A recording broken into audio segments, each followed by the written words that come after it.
आज हम Bihar board class 10 के कुछ महत्वपूर्ण ऑब्जेक्टिव टाइप के क्वेश्चन देखेंगे सोशल साइंस के, जिसका पहला चैप्टर है यूरोप में राष्ट्रवाद का उदय। तो स्टार्ट करते हैं आज।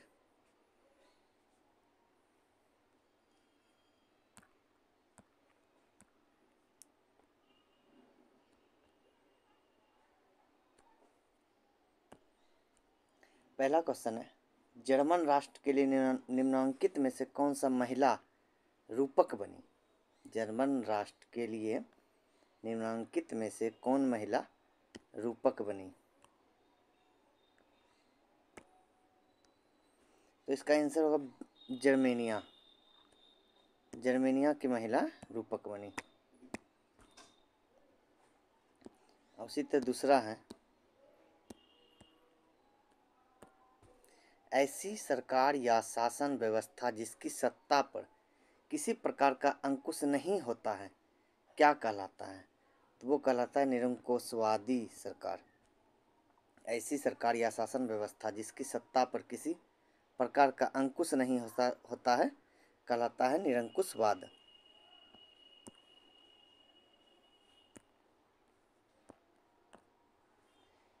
तीसरा क्वेश्चन है, वह विचारधारा जो स्त्री पुरुष पर आधारित हो उसे कहते हैं क्या? तो नारीवाद। वह विचारधारा जो स्त्री पुरुष पर आधारित हो उसे कहते हैं नारीवाद। इस तरह चौथा क्वेश्चन है, निम्नलिखित में से किसे एकीकृत इटली का प्रथम शासक घोषित किया गया था? निम्नलिखित में से किसे एकीकृत इटली का प्रथम शासक घोषित किया गया था? तो वे कौन थे? निकोलस द्वितीय थे। निम्नलिखित में से किसे एकीकृत इटली का प्रथम शासक कौन था? निकोलस द्वितीय।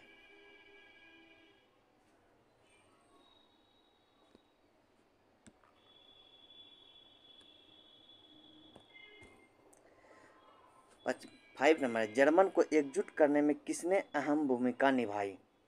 जर्मन को एकजुट करने में किसने अहम भूमिका निभाई? ऑटो वॉन बिस्मार्क ने। जर्मन को एकजुट करने में किसने अहम भूमिका निभाई? ऑटो वॉन बिस्मार्क ने। और छठा है, निम्नलिखित में से किस देश को सभ्यता का पालना किससे कहा जाता है? सभ्यता का पालना यूनान को कहा जाता है। क्वेश्चन है, निम्नलिखित में से किस देश को सभ्यता का पालना के रूप में जाना जाता है? तो यूनान को।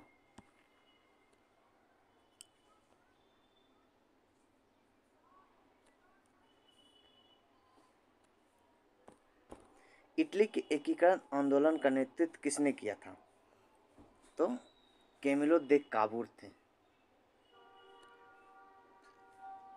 इटली के एकीकरण आंदोलन का नेतृत्व किसने किया था?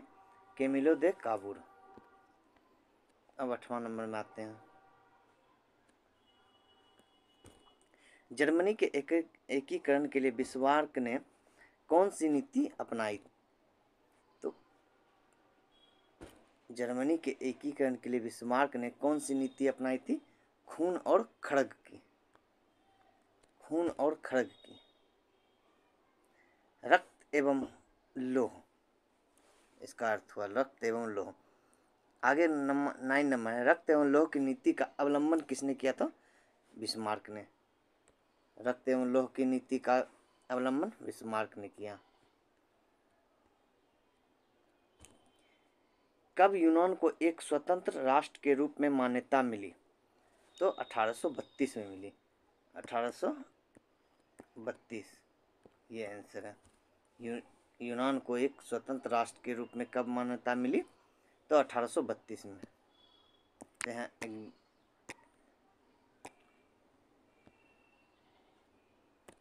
11 नंबर है, जर्मनी के एकीकरण में प्रमुख भूमिका निभाने वाले बिस्मार्क कहाँ के चांसलर थे? तो वे थे प्रसा के चांसलर। जर्मनी के एकीकरण में प्रमुख भूमिका निभाने वाले बिस्मार्क कहाँ के चांसलर थे? प्रसा के। 12 टूटी हुई बेड़ियां, मसाल, तलवार उगता सूर्य आदि प्रतीक क्या कहलाता है? तो रूपक कहलाते हैं। टूटी हुई बेड़ियां, मशाल, तलवार, उगता सूर्य आदि प्रतीक क्या कहलाते हैं? रूपक कहलाते हैं। अब 13वां नंबर कहता है केरोलस कुप्रिस्की कौन था? कुप्रिस्की कौन था? केरोल कुप्रिस्की कौन था? तो वे थे पोलिश राष्ट्रवादी, पोलिश राष्ट्रवादी थे। अब 14 नंबर क्वेश्चन का आंखों पर पट्टी बांधे हुए तराजू लिए हुए महिला किस बात का प्रतीक है? ये तो सबको पता होगा। आंखों पर पट्टी बांधे हुए और तराजू लिए हुए महिला किस बात का प्रतीक है? तो न्याय का प्रतीक है।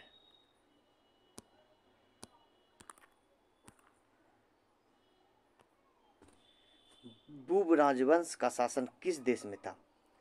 15 नंबर कहता है बुब राजवंश का शासन किस देश में था? तो फ्रांस में था।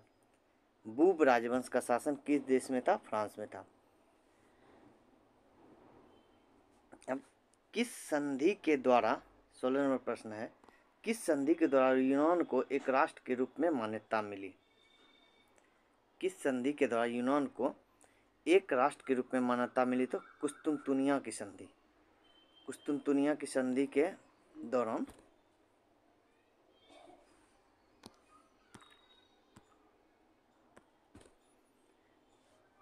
फ्रेडरिक सारियुक कौन था?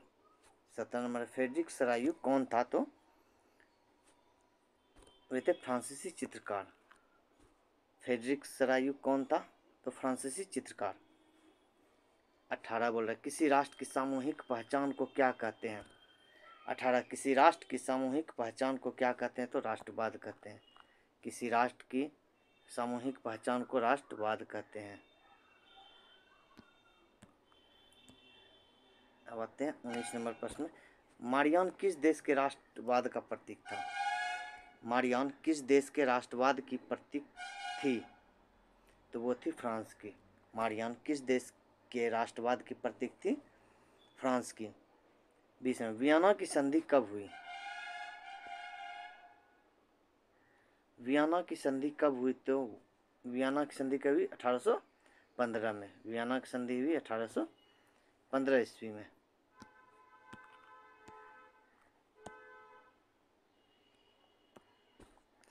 21 वियना सम्मेलन का आयोजन किस वर्ष हुआ था? 1815 ईस्वी में हुआ था। इससे पहले पढ़े अभी। वियना सम्मेलन का आयोजन किस वर्ष हुआ था?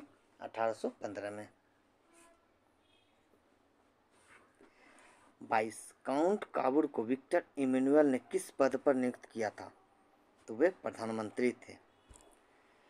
काउंट काबूर को विक्टर इमैनुअल ने किस पद पर नियुक्त किया था? प्रधानमंत्री।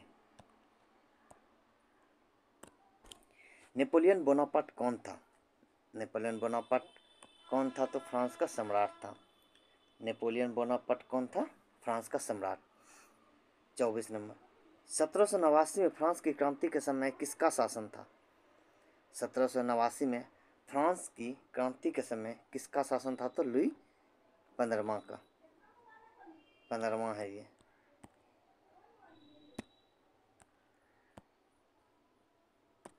तो 25 बोले फ्रांस की क्रांति का अग्रदूत किसे कहा जाता है? फ्रांस की क्रांति का अग्रदूत किसे कहा जाता है? तो ये रूसो को कहा जाता है। फ्रांस की क्रांति का अग्रदूत रूसो को कहा जाता है। 26 ज्यूसेप्पे मैत्सिनी का जन्म कब हुआ था? ज्यूसेप्पे मैत्सिनी का जन्म कब हुआ था? तो यह था 1807 में। ज्यूसेप्पे मैत्सिनी का जन्म कब हुआ? 1807 में। 27 फ्रांस की क्रांति कब हुई? ये 1789 में। फ्रांस की क्रांति कब हुई? 1789 ईस्वी में। सामाजिक उपबंध नामक पुस्तक के लेखक कौन थे? सामाजिक उपबंध नामक के पुस्तक के लेखक कौन थे? रूसो थे। सामाजिक उपबंध नामक पुस्तक के लेखक कौन थे? रूसो। अब आते हैं 29।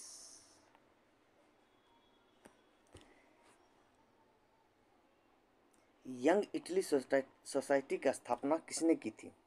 यंग इटली सोसाइटी की स्थापना किसने की थी? मेजनी ने। यंग इटली सोसाइटी की स्थापना किसने की थी? मेजनी ने। 30वां, जब फ्रांस छींकता है तो बाकी यूरोप में जब फ्रांस छींकता है तो बाकी यूरोप को सर्दी जुकाम हो जाता है, यह किसका कथन था? यह था मेटरनिक का कथन। जब फ्रांस छींकता है तो बाकी यूरोप को सर्दी जुकाम हो जाता है, यह कथन किसका था? तो मेटरनिक का।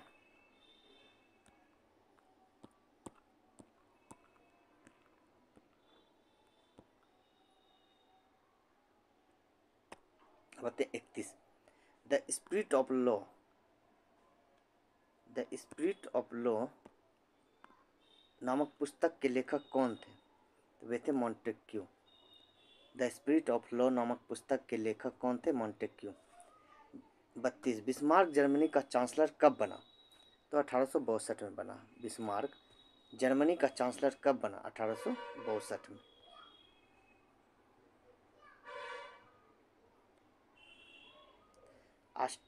33, ऑस्ट्रिया के साथ पर्सा का युद्ध कब हुआ? ऑस्ट्रिया के साथ पर्सा का युद्ध कब हुआ? तो 1866 ईस्वी में। ऑस्ट्रिया के साथ पर्सा का युद्ध कब हुआ? 1866 ईस्वी में। 34, पर्सा का ऑस्ट्रिया के साथ किस संधि के द्वारा युद्ध विराम हुआ? वो संधि था वियना की संधि। पर्सा का ऑस्ट्रिया के साथ किस संधि के द्वारा युद्ध विराम हुआ? तो वियना की संधि के साथ। अब 35 पे, इटली का एकीकरण कब पूरा हुआ? तो वो पूरा हुआ 1871 में। इटली का एकीकरण कब पूरा हुआ? 1871। 36 हफ्ते, बैंक ऑफ फ्रांस की स्थापना किसने की थी? बैंक ऑफ फ्रांस की स्थापना किसने की थी? नेपोलियन बोनापार्ट ने। बैंक ऑफ फ्रांस की स्थापना किसने की थी? नेपोलियन बोनापार्ट ने। अब आते हैं 37 पे, गेरिबाल्डी कहाँ का निवासी था? गेरिबाल्डी सार्डिनिया का निवासी था। गेरिबाल्डी कहाँ का निवासी था? सार्डिनिया का। फ्रांस में नेपोलियन संहिता किस वर्ष लागू की गई? फ्रांस में नेपोलियन संहिता किस वर्ष लागू की गई? तो 1804 ईस्वी में लागू की गई। फ्रांस में नेपोलियन संहिता किस वर्ष लागू की गई? 1804 में। आते हैं 39 पे, मार्सिले किस देश की राष्ट्रभक्ति का गीत है? मार्सिले किस देश की राष्ट्रभक्ति का गीत है? तो वह है फ्रांस का। मार्सिले किस देश की राष्ट्रभक्ति का गीत है? फ्रांस का। 40, वह राज्य जहाँ की राजनीति सत्ता उसकी सांस्कृतिक सत्ता से मिलकर बनती है उसे कहते हैं राष्ट्र राज्य। वह सत्ता जहाँ की राजनीतिक सत्ता उसकी सांस्कृतिक सत्ता से मिलकर बनती है उसे कहते हैं राष्ट्र राज्य। आज का लास्ट प्रश्न है इस चैप्टर का कि किसी अमूर्त भावना या विचार को किसी मूर्त आकृति व्यक्ति या वस्तु के रूप में दर्शाने को क्या कहा जाता है? तो रूपक कहा जाता है। किसी अमूर्त भावना या विचार को किसी मूर्त आकृति व्यक्ति या वस्तु के रूप में दर्शाने को क्या कहा जाता है?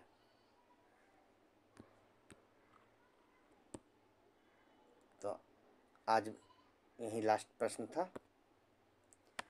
आगे हम इसी तरह दूसरा चैप्टर का बनाएंगे जो महत्वपूर्ण प्रश्न ऑब्जेक्टिव होंगे। आज के लिए धन्यवाद।